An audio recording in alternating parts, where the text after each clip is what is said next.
Wow, that was impacting on me. I'm sure it was for you. And we need that to resonate with us. It's happening, not just Paul, it's happening to so many people today throughout the United States of America. So they call me somewhat retired, but don't believe it, I'm not. 8 years ago, when I announced to my now 96-year-old mother-in-law that I was retiring from the DA's office, she said, oh, you're not retired, you're refired. And that's how I feel. Okay, so it's what I found in my career is that elder exploitation is one of the most underreported, under-investigated, and certainly under-prosecuted crimes in this country. I'm asking you this question. In New Mexico, who needs to be part of the effort to combat this escalating crime? Well, let's start with this, okay? Whenever I go to a state, I think, okay, let's start with your mandated reporters. Can I see a show of hands? Who do we have in the room who is a mandated reporter of suspected elder exploitation? Look around. Okay, those of you who did not put up your hand, you have failed the test. You know why? Everybody in this room should have put up their hand. If you don't believe me, check this out. It's the New Mexico statute 27-7-30.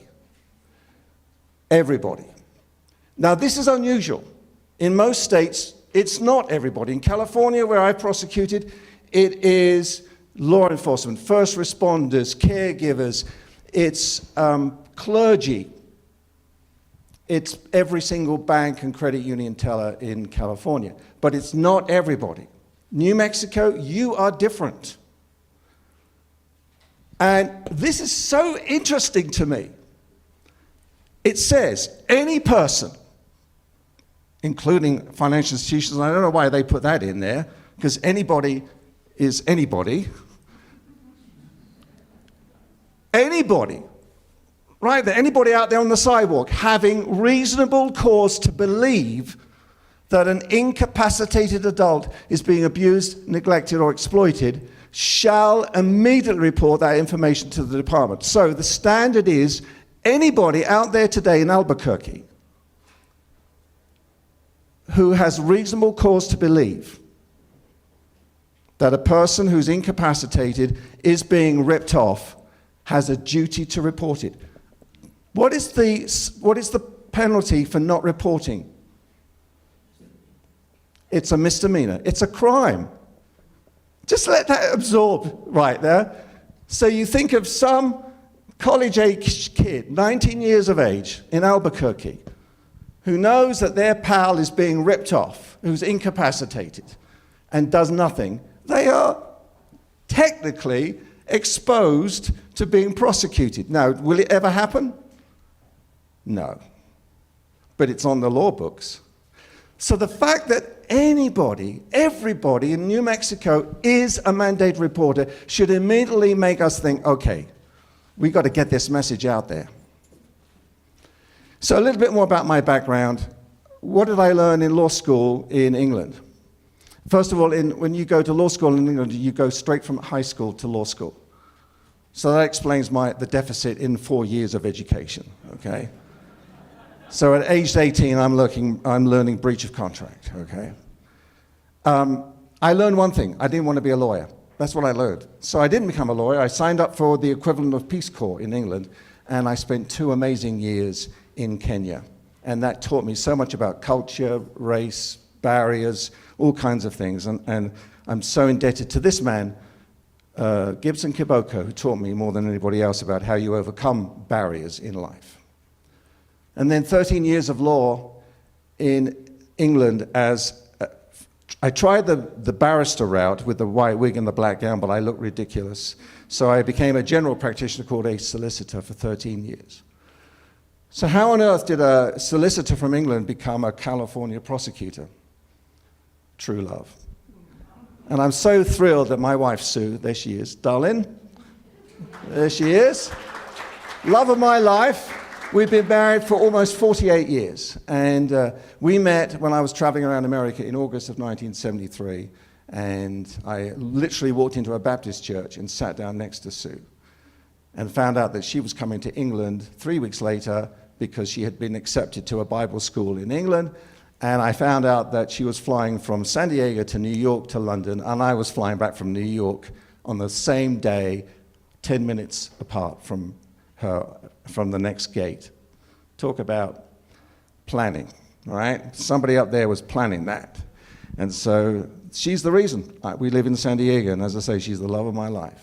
So we left in 1991, arrived in San Diego with 2 children, jobless, unqualified, and I had to sit for the dreaded California bar exam.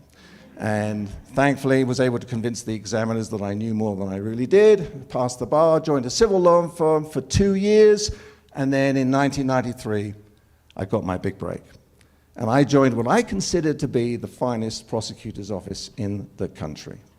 I spent 25 amazing years, and I can honestly tell you, not one day did I ever wake up thinking, I do not want to do this anymore.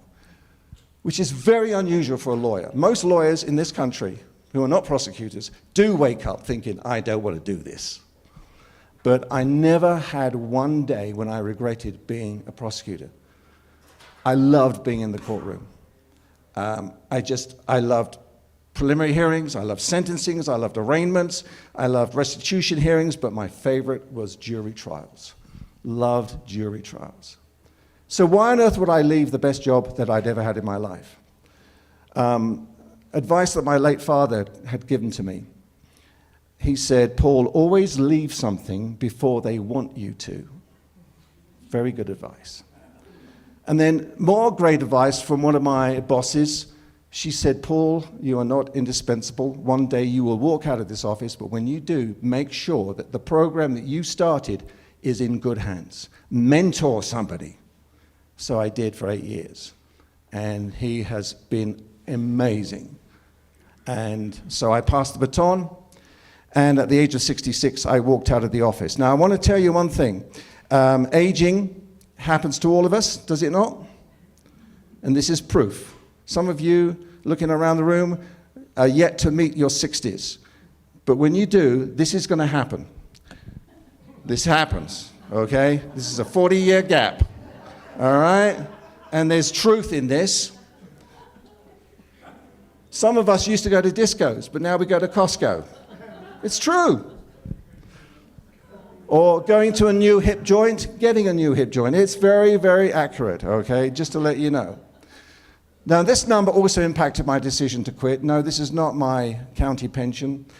This was a headline in 2018 that I was hearing and seeing, and I was getting more and more calls from all over the country in January and February of that year telling me, Mr. Greenwood, we're seeing a huge escalation, particularly in fraud cases against older adults. Can you please come out and help us energize our local agencies? And I really felt this was the time for me to transition from prosecution to prevention. Also, the number 40, because my wife and I were about to celebrate our 40th wedding anniversary, and we both agreed, as a gift to each other, we needed to spend more time together. And that's been wonderful. So I decided that I needed to share lessons that I've learned, and I want to share some of those with you this morning. And at the same time that I decided this is what I needed to do, AARP called me. And it could not have been a better time. Because they asked me, would you be willing to become an ambassador and come around the country and share what you've learned with different audiences? And I said, I'd love to. So I've come from prosecution to prevention. And how did I get into this? This is important. My journey began 3 years into my assignment as a prosecutor. And it all began because of a call that came to my boss from Adult Protective Services. Where is APS in the room, please? Thank you very much. What's your name? Corey. Okay, Corey. I want people to talk to Corey today because APS are on the front lines and they see everything that's going on. And it was an APS social worker that had the guts to call my boss and chew his ear off and tell him, your office is ignoring a huge escalating crime called elder abuse. So as a result, he called me into the office, and I could tell he was angry, and I thought, what have I done? And he said, Greenwood, we've got a problem. He says, apparently we are ignoring a crime called elder abuse. And I literally said, what's that? And he said, I don't know, but you're going to find out, because I just named you as the first head of our first ever Elder Abuse Prosecution Unit. That's how it started. So they put me in family protection, which was a smart move, because now I was working with domestic violence prosecutors and child abuse prosecutors. Oh, thank you so much. That's brilliant to shrink it down. Thank you. Do you think there's a parallel for prosecution of vulnerable adults with victims who are children? Do you think there's a parallel between vulnerable adults where they are the victim and the defendant is a son, and a parallel with domestic violence victims? Absolutely. So I was learning on the job from my talented prosecutor friends about how to overcome these things. So this became my assignment for 22 years. Oh, look at this. Keep moving. Yes, thank you. This is great. And it's unusual for any prosecutor in America to spend more than about 5 years on one particular type of assignment. And I was being asked all the time, why? Why did you spend 22 years on one type of crime when you could have done so much more? And I said, well, there's two reasons, and this is who they are, my late parents. Sadly, I lost my dad at age 92 to advanced Alzheimer's. But I don't think of him as an Alzheimer's victim. I think of him as a true hero. Because I discovered when I was 7 that my dad was a hero. He had been a B-25 bomber pilot in World War II. And he survived 79 missions, which any of you know about World War II and aviation, that is a lot of missions. Average mission length was about 35. And I'm proud to tell you that on 78 of those 79 missions, he landed perfectly. But would you believe on mission number 4, on June the 4th, 1944, 2 days before D-Day, he was engaged by enemy aircraft, shot down over the Adriatic, plummeted 50 feet below the surface, almost drowned, but Yugoslav fishermen rescued him. And I'm so proud of that. And then what can I tell you about my mum? She passed away at age 96. If you think Margaret Thatcher was tough, you've never met my mother. Toughest lady I've ever known. And one of the reasons she's tough is because she survived all the bombs in London. So I'm one of these people that believes that my parents represented the finest generation. So what happened? When I started hearing stories about people of my parents' generation being ripped off, it lit a fire in me, and that fire has never been extinguished. So back to 1996, they gave me everything I could ever hope for. Except one thing was missing. Guess what? Cases. Nobody from law enforcement was bringing me any cases. They were all walking past my office, dropping off child abuse, child abduction, domestic violence, but nobody was coming to my office. Silence is still the biggest barrier today in New Mexico about uncovering these crimes. This poster I put on my wall in my office, and it was the first thing I would walk into the office to see, and it would engage my mind into thinking, what can I do today to break through this barrier of silence? And it's a question I want you to be thinking this today and ask when you do breakouts. I want you to be thinking about what can you do and what can we do collectively to break through the barrier of silence? Look what Canada said. Elder abuse thrives on silence. The former Attorney General from Kansas has called it the silent epidemic of our times. So you get the drift. But I began to understand very quickly what my mission and purpose was. And it's been this: trying to make sure that we do not overlook any victims like Paula or anyone else. And it was APS that helped me form that mission. And I've often asked, why is there so much silence? Why is Paula's story and the fact that she's here today so unusual? I've come up with 6 reasons for failure to self-report based upon cases that I've done. Number one, impairment. Is it possible that today, while we're here, somebody is being driven to a notary public in Albuquerque where the notary will notarize a quitclaim deed, giving transfer of title of a real estate property to a third party? Is it possible? Absolutely. Is it possible that somebody is walking into there's two ladies here from a credit union, by the way, this is fantastic. Is it possible that there's somebody walking into that credit union today with an elderly person, adding this third party's name to what was previously a sole account and making it into a joint account? Absolutely it is. Okay, no guesses as to who my victim is in this case. This is a case I prosecuted. The victim is Ruth. She's 98, advanced Alzheimer's. No guesses as to who the crook is, pushing her in the wheelchair. He was a taxi driver. He picked her up from her memory care unit and drove her over to her Chase Bank, and on the way got her to sign a CD surrender form for $98,000. And at the bank, nobody talked to Ruth. They only talked to the crook, Donald Wade, and issued a cashier's check for $97,000. They penalized Ruth $1,000 for early withdrawal of her funds. Ruth never testified at the trial that I did. She can't. She wouldn't have understood the oath. And in fact, she died 4 weeks before trial. So who do I bring in to prove that she was a victim of theft? Who would I bring in? You tell me. I brought in a nephew, that's true, but that wouldn't stand up in terms of proving lack of consent. Who would I bring in? Sorry? Yeah, but who would I bring in to prove lack of consent? Because nobody at the bank could testify to the lack of consent because they never talked to her. Who do I bring in? Thank you, the doctor. I bring in Ruth's primary care physician. Doctor, I'm showing you Exhibit 1. This is a surrender form for a CD worth 98 grand, and it's got your patient's signature on here. Do you have an opinion as to whether or not Ruth would have understood what she was signing? Oh, you bet I do. Please tell the jury, what is that opinion? Based upon my treatment of this patient who had severe impairment through Alzheimer's, advanced Alzheimer's, there is no way she would have understood what she was signing.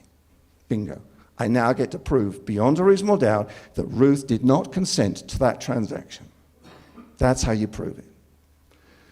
Second on my list, isolation. Here's another of our victims from San Diego. Talk about a hero. This gentleman survived the USS Arizona attack, but he did not survive an attack on his bank account. When the new caregiver moved in, she isolated him from his neighbors. Previously, he'd been out on the porch, waving, conversing, talking to everybody. But as soon as she moved in, that all stopped. The neighbors became so concerned, they called APS.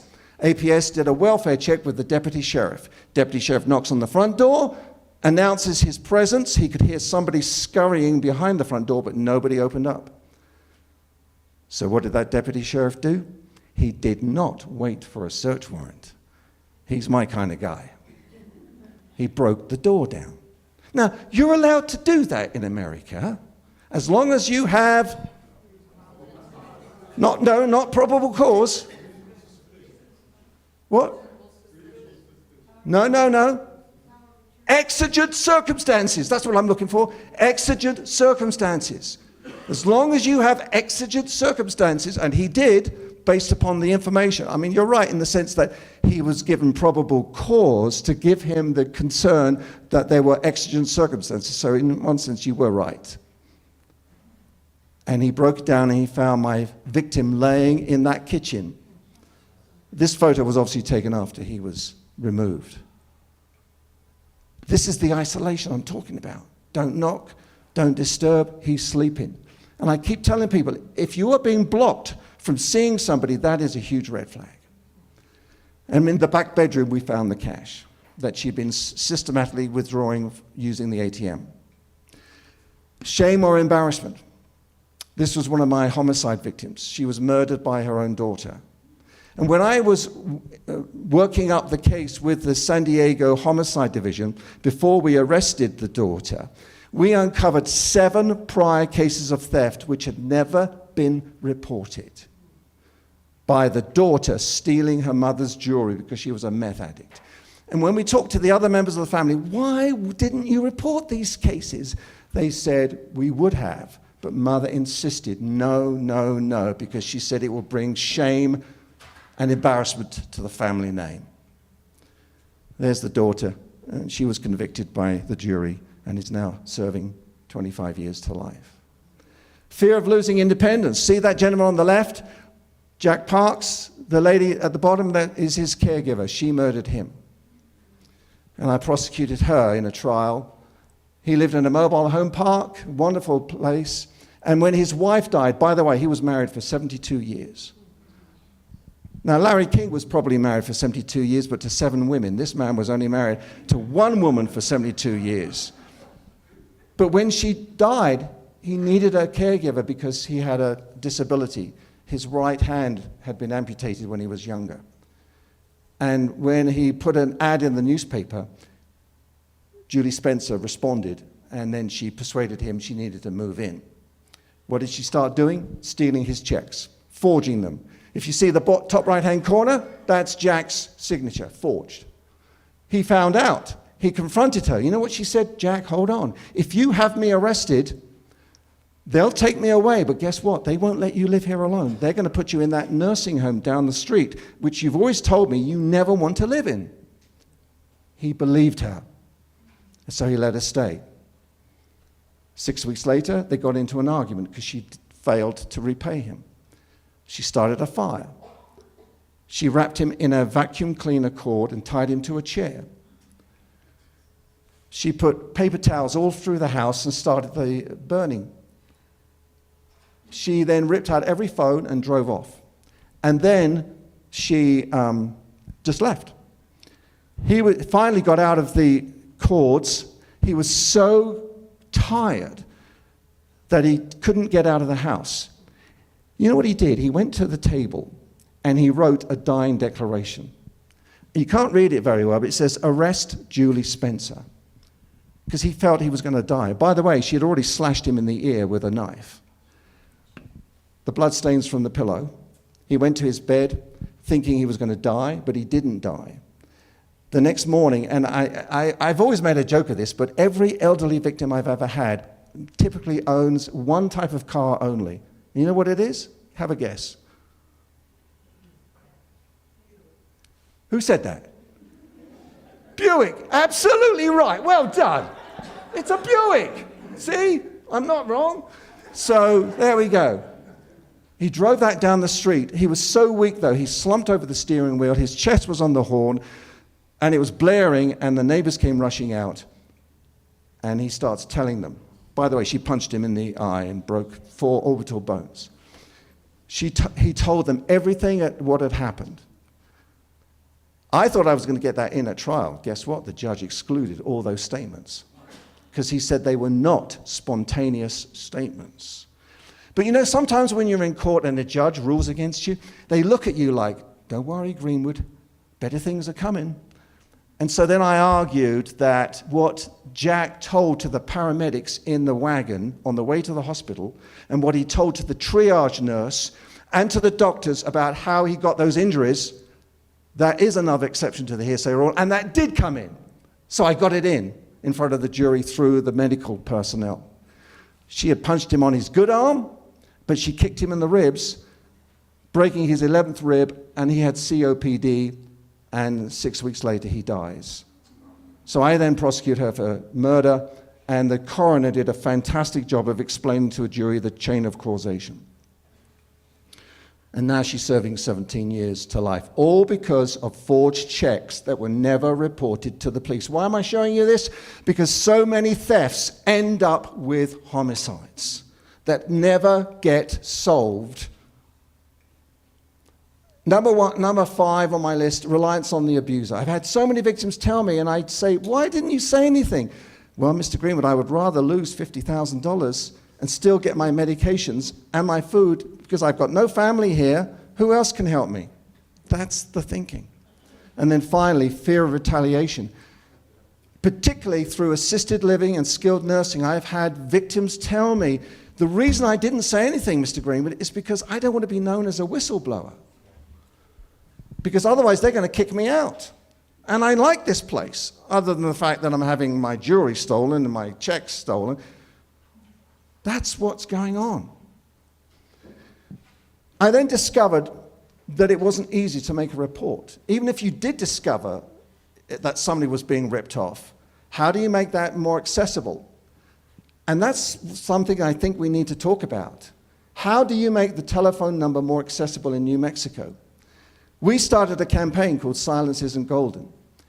An advertising agency did this campaign for me free of charge. We use red for physical abuse, we use green for financial, and we use blue for neglect. And we put this poster, thousands of them, everywhere in our county. Bus shelters, libraries, dentist offices, hospitals, cinemas. Anywhere where the public went, we stuck this poster up. And at first, my friends at APS thought it was very cool. But after a few months, APS came back to me and said, Greenwood, what have you done? Because you know what happened? People finally had a phone number that they could call. And I always share this, and during COVID, Southwest Virginia, that I'd shared it with a few years earlier, called me during COVID and said, do you have the template? And I found it and gave it to them, and guess what? I was so jealous, their posters were bigger than mine. And they put this up, free of charge to us or anybody. You just got to find a sponsor to get that up there. And it was so cool. So, and APS, you can't answer this, but what's the phone number in New Mexico? Somebody else tell me. Anybody know it? It should be in your wallet, and hopefully we can get it in your wallet. So in New Mexico, it is that correct? Okay, affirmation. 866-654-3219. And just in case you didn't read that, there it is again, okay? And 24/7, that's good. Thank you. I didn't know that. That's wonderful. Good to hear that. And you can also go online and fill out a report online and do it that way. So for 7 months into my assignment, did not do any cases. Instead, all I was doing was going around the county, and I love to ask questions, and I did. I asked a lot of questions.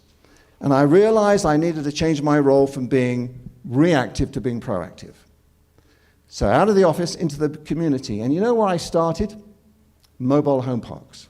Do you have any in New Mexico? I can honestly tell you, they have got such information. And so what I went to the one mobile home park for the first time, and I asked the manager, can you put a flyer out and tell them that Deputy DA Paul Greenwood will be in your community room over lunchtime on a Wednesday eating his sandwich that my wonderful wife had prepared for me. And if you want to come and talk to him about any issues about crimes and elder abuse or exploitation, please drop by. One man came by that first Wednesday, and all he did was bring with him a Dish Network satellite financial statement. And he was so obsessed with it and so upset that they had overcharged him and they weren't doing anything about it. They were ripping him off. So I took a copy and I went back to my office, and this is something I really miss now. Oh, I used to love this. You can get through to anybody if you are working for a district attorney's office. So I called Dish Network, speak to the reception. Can I speak to your CEO, please? Well, who are you? This is the San Diego District Attorney's Office. I actually got through. And I said, thank you for taking my call. Here's the problem. Please put me in touch with your financial department. Somebody there who can fix this problem now. And he did. And so half an hour later, I called this man back, said, it's all resolved. They're crediting your account, no problem. And by the way, I'm coming back next Wednesday. So the following Wednesday, 19 people were in that room. Thankfully, nobody with any more Dish Network statements. But they started telling me about crimes that were occurring there. And I would say, have you reported this to the sheriff? Oh, no, I wouldn't do that. Don't want to be a troublemaker. Don't want to be a whistleblower. And I realized there's so much going on that we don't know about. And then I met with law enforcement. And I discovered through the 17 law enforcement agencies that we have in our county that we were suffering misconceptions. And I want to share those with you now.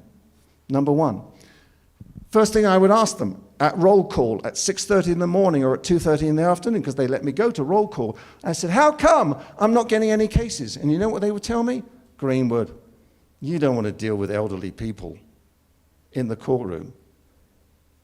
And I'd say, why not? They say, don't you realize, Greenwood, elderly people make unreliable witnesses in the courtroom. If you ever hear anybody tell you that, you tell them from me, that is absolute rubbish, okay? I've had the privilege of putting people on the stand who are 101 years old.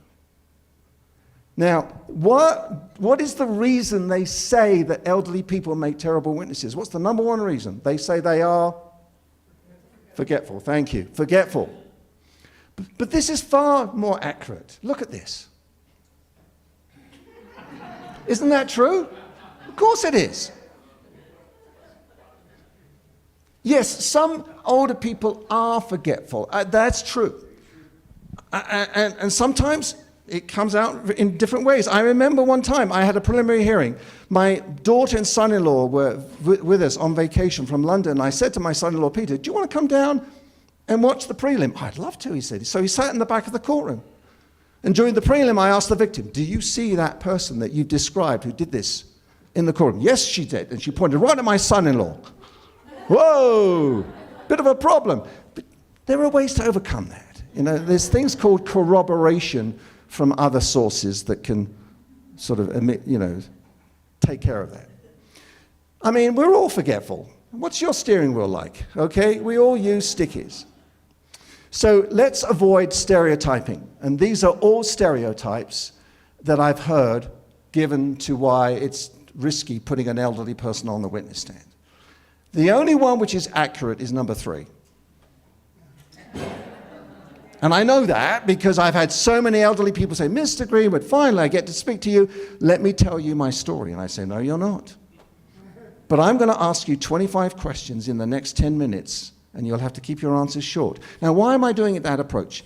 Because every prosecutor in this country has to deal with elements of a crime to prove beyond a reasonable doubt to a judge and a jury.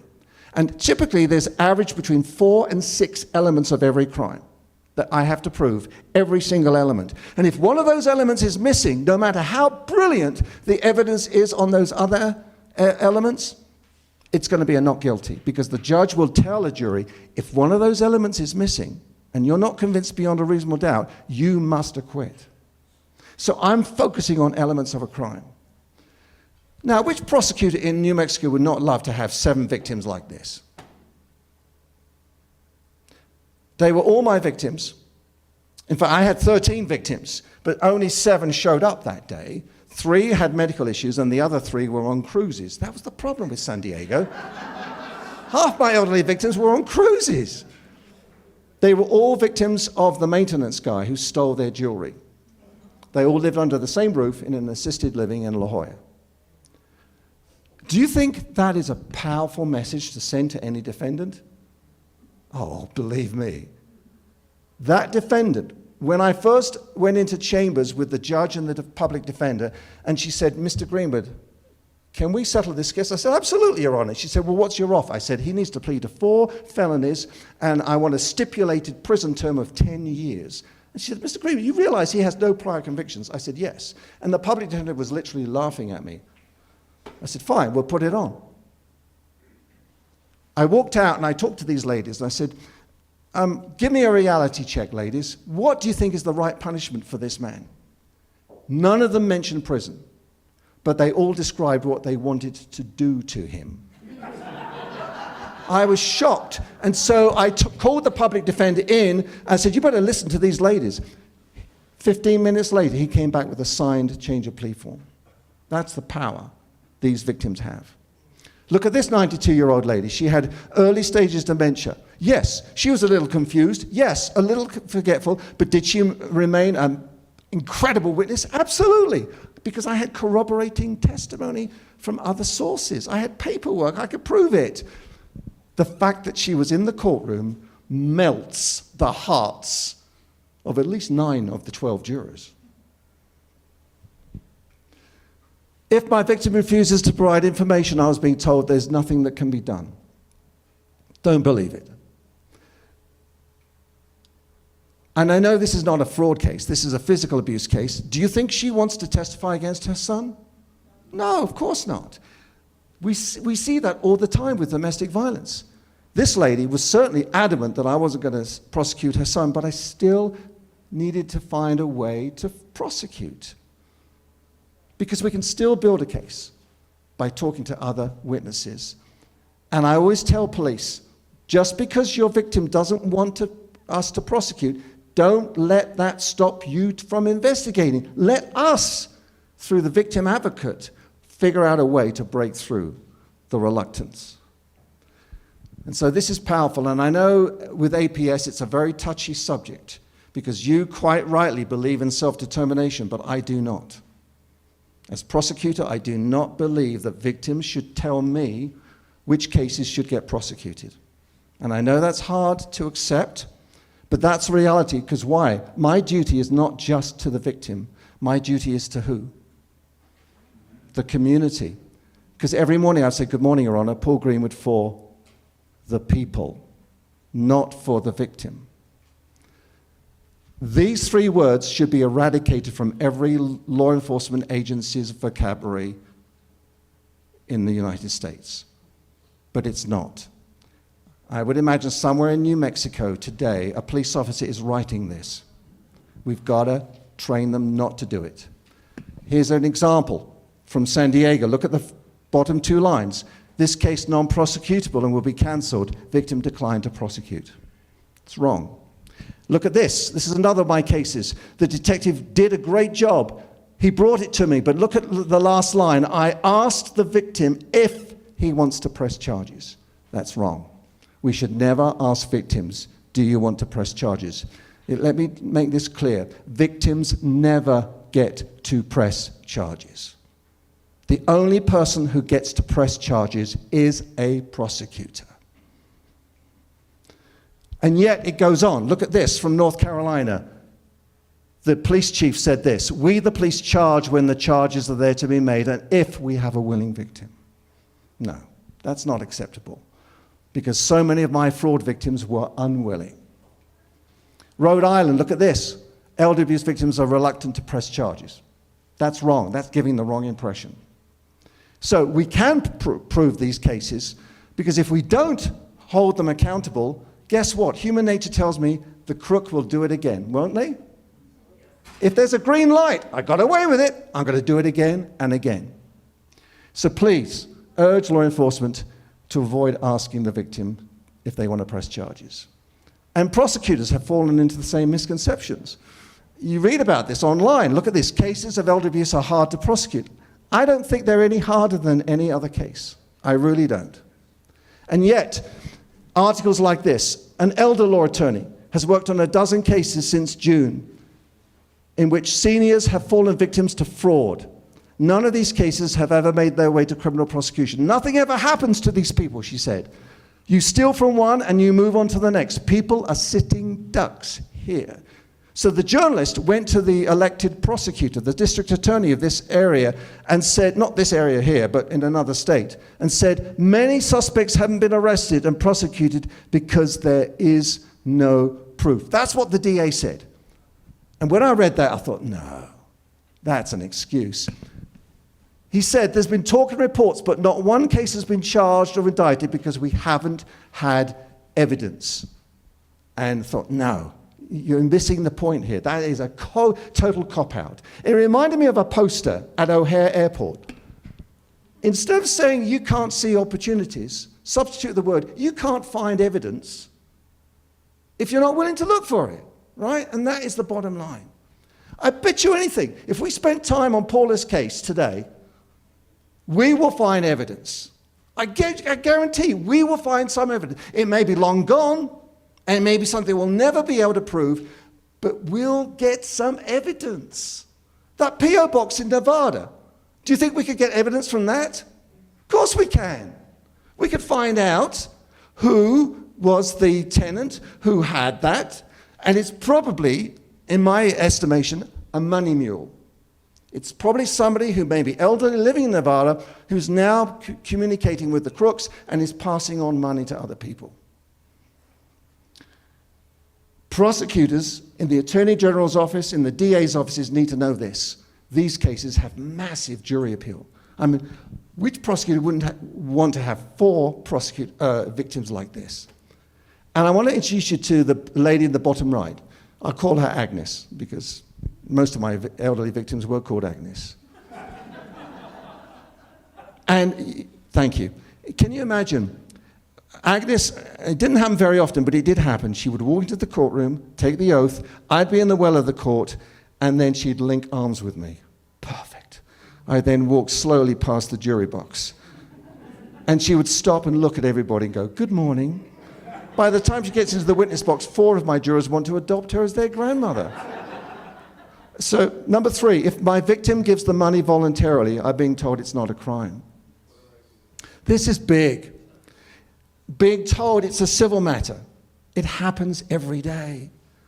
And I have to say to police in San Diego all the time, forgive me, but you are not in any position to tell anybody if it's civil or criminal.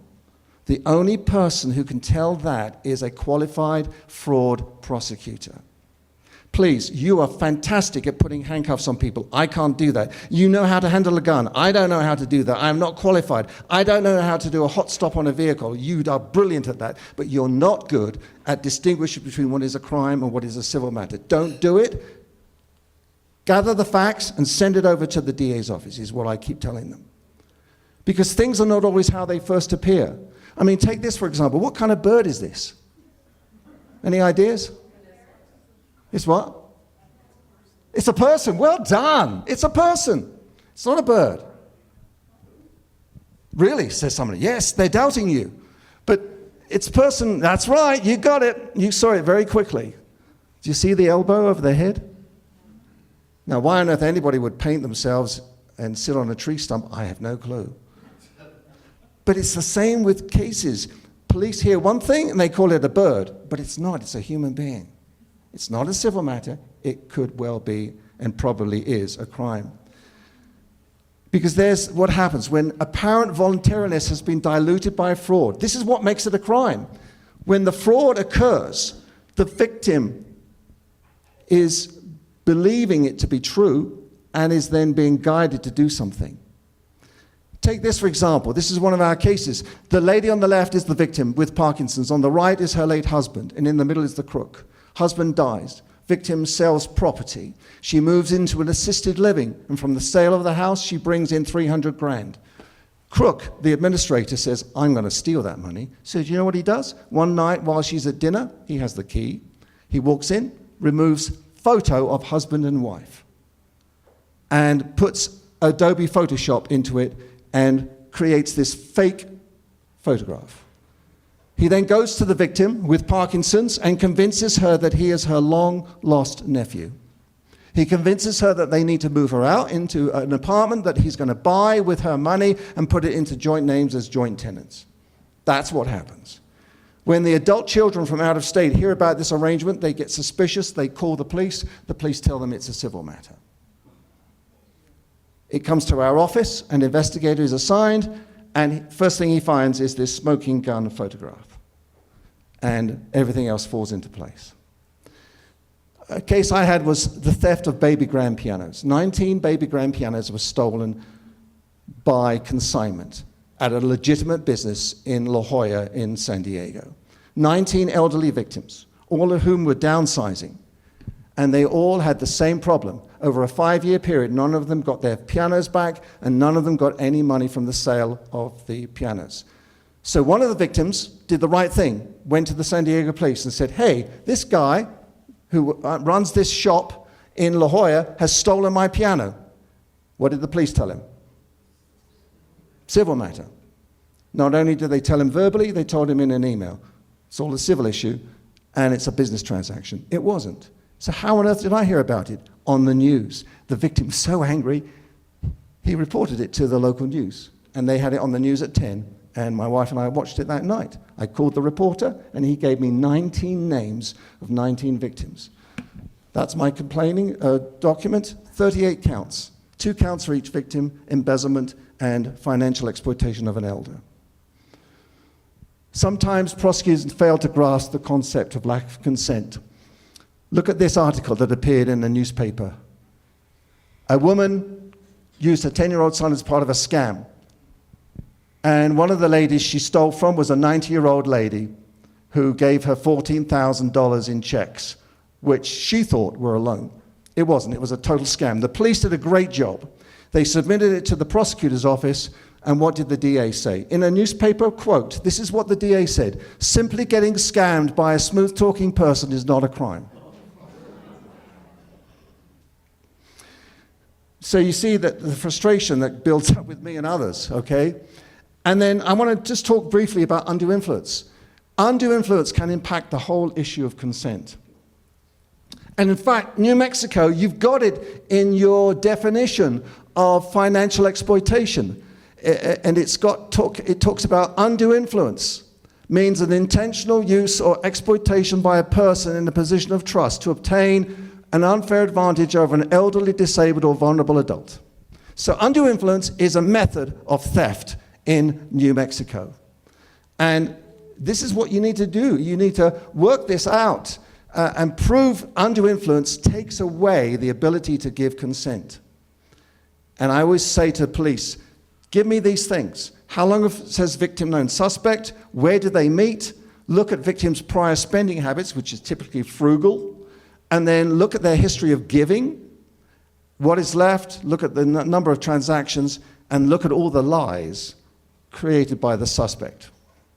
And then collect all the evidence. So we need to argue lack of consent much more forcefully. And because my time's running out, I'm just going to quickly go through the next thing. Oh yeah, I want to do that one. Just because a victim authorized a transaction, it is still fraudulent, it is still a crime. I hear too many people say, well, he didn't threaten you, he didn't put a gun in your face, so you gave the money voluntarily, didn't you? And you say, well, if you say it like that, yes, I did. They say, okay, no crime. No, it's still a crime. Power of attorney doesn't give you a license to steal. A power of attorney in any state is a complicated document, is it not? It has ramifications. But too often in San Diego, the police would say, Greenwood, I didn't investigate because the suspect has power of attorney. I say, that doesn't make any difference. Look at the circumstances. Did the victim have the ability to understand the need for the document? That's important to find out. Whose idea was it to have the power of attorney? Has it been notarized? Interview the notary. Interview any witnesses. Just because a family member is the one person who's going to stand to inherit doesn't mean that when they have power of attorney, it gives them the right to steal before the person passes away. We call it accelerated inheritance.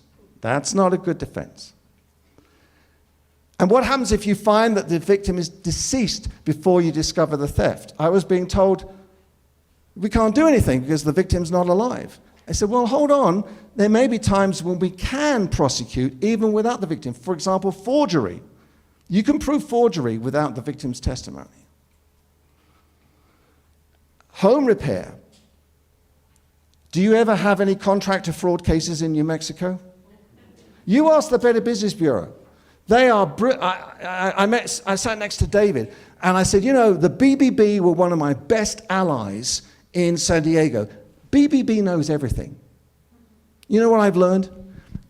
Older adults who become victims of contractor fraud don't call the Albuquerque police. But you know who they call? The BBB. So whenever I got a case in of a suspect contractor, the first call I would make is to the Better Business Bureau and say, I've got a case here. Do you have any complaints against this same suspect? They'd give me 3 or 4 victims right there from the BBB. That's how you prove these cases. Is the contractor licensed? Are there other victims? Did he get the money up front? And these are where you can prove theft. Did it fall below industry standards? Did they fail to get a necessary permit? This is all the way you can prove. And when you pick a jury, who do you put on your jury? You put a self-employed plumber on the jury who's done everything right in their life, right? Because I love the body language of these contractors who are legitimate contractors, and they're looking at the defendant and go, oh, I can't wait to nail you. Yeah, it's true. And the trouble is that prosecutors are often reluctant to file cases where there's been partial work. But just because partial work has been done doesn't make it any less a crime. Look at this. The victim wrote to me and said, I called and complained. I spoke to him and his wife.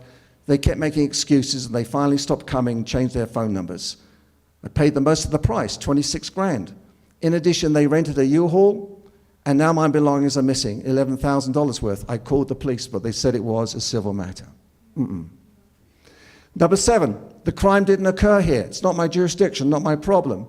And I say, if your victim resides in Albuquerque and gets an email, a phone call, a letter, you have nexus.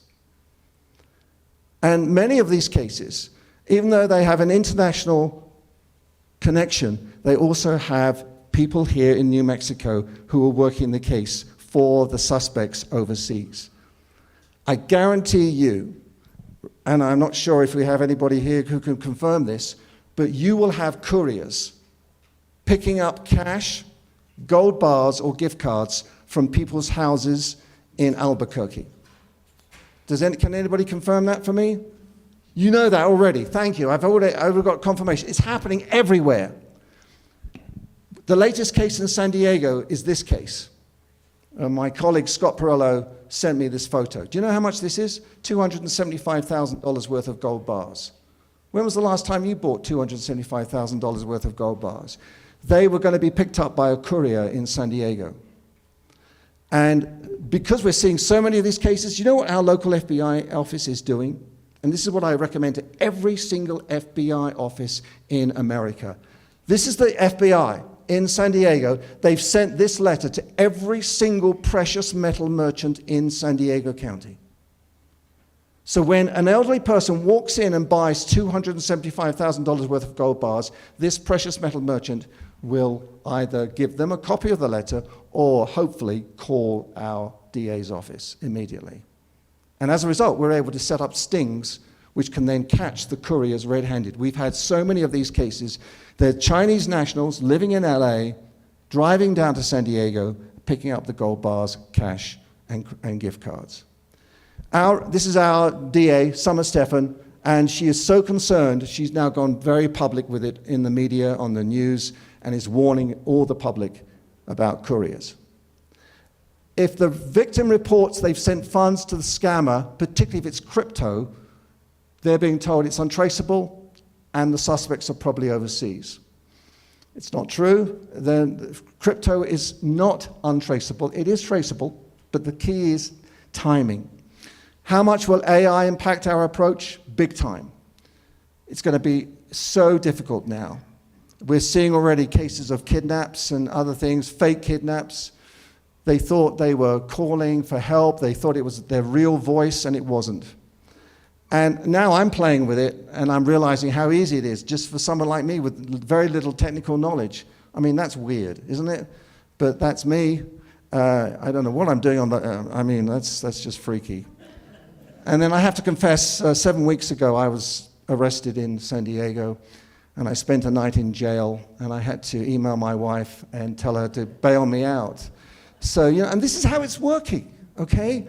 I mean, if I can do that in 45 seconds, what can the scammers do so much better? And they're convincing your elders in New Mexico that this is real. So now we have financial grooming cases that begin with a simple hi. How many of you have had a text from an unknown person and it ends up with a person trying to be this because they're going to give you a lure of making cryptocurrency? And you're going to hear later about how cryptocurrency legislation is really impacting us and helping us. So cryptocurrency ATM machines, and you're going to hear about those, so I won't dwell on that. We are now seeing so many crypto crime scenes all over the country. And the economic impact can even cause a bank to fail. This guy was the CEO of a bank in Kansas. You know how much he stole? $47 million from the bank, because he was involved in the pig butchering scam himself as a victim. The great thing is, and I'll finish with this, the past 2 or 3 years, across this country, we've seen more and more detectives grasp this whole problem of cryptocurrency, and it is now a wonderful resource. And that's why we want you to think about today becoming part of a growing movement of multidisciplinary teams across the country. Start local here in New Mexico, but think big picture. There's people out there that can help you in your network across the country and across the world. And in San Diego, we started, through my successor, a fraud task force called Elder Justice Task Force. And now they're working with FBI, US Attorney, APS, local law enforcement, and they are really making a big impact. I would love to see that happen here in New Mexico. This is the work that's being done by Scott Perello and his team and the FBI. So this is the resource that I want to leave you with. Operation Shamrock. If you're working cryptocurrency cases, this is who you need to be contacting. Operation Shamrock, okay? And then secondly, can you write down this website, fightelderfraud.org. This is a brand new venture that is slowly getting off the ground. It's called a National Force for Good in the fight against elder fraud. And look who it's being sponsored by. Pretty impressive, right? AARP, Amazon, Google, and Walmart. And it's being led by these two wonderful people. This is Brady Finter. He is a former FBI agent, and one of the toughest guys I ever met in my life. Okay, and he knows what he's talking about. He's worked these cases as an FBI special agent in San Diego, and he's now working with Kathy Stokes of AARP, and he's trying to collect data from all over the country, particularly from detectives who are working some of these elder fraud cases and trying to get auditors to put it all together. So with these kind of resources, it's amazing what you can do. So we want you to be part of the solution here in New Mexico. And so this is the question I'm going to leave you with, is can we create in New Mexico or expand or enhance an existing elder justice multidisciplinary team, or what we would call a financial abuse specialist team? Who needs to be on this? FBI, US Attorney, Attorney General's Office, APS, local law enforcement, Better Business Bureau, credit unions, anybody who has an interest in working these cases, investment brokers. There's a department here that does the regulations for brokers and securities. You need to be part of it. And if this today can be the springboard for that, then it's all been so worth it.